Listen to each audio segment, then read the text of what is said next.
गई, या यूं कहिए मकबूजा कश्मीर में तसल्लुत जमाने के लिए भारतीय साजिश बेनकाब हो गई।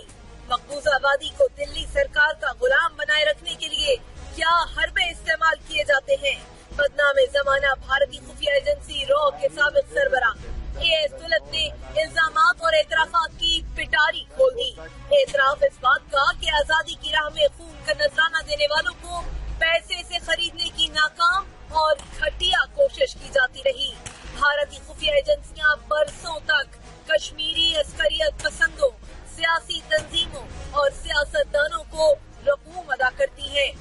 I was posted to Srinagar in '88, and the first thing that I learned, or which struck me there, was this talk of money. That so and so was getting money, so and so was getting money. There was a lot of talk of money in the air, and I was a bit taken aback because I never heard such things before.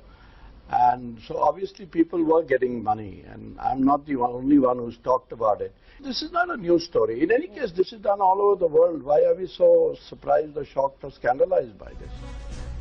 बोलने का मौका मिला तो दुलत ने हुर्रियत रहनुमा सैयद अली गिलानी का नाम भी लिया और यहाँ तक कहा कि बीमारी की हालत में दिल्ली सरकार इनके अखराजात उठाती रही।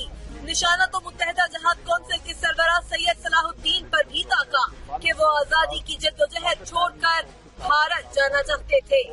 I don't think there was any reason that Salahuddin could not have come or would not have come, and he sent sufficient signals through the years that he was wanting to come back. He wanted to get involved in the political process. His one fear throughout, from the time he spoke to Qasim Saab, was that suppose there is a political deal, suppose something happens, that there is a settlement and he is left out. मकबूजा Kashmir में पैसे के इस्तेमाल की दलील raw के साबिक सरबराह ने ये कहकर दी कि अस्करियत पसंदों से राबते रहे।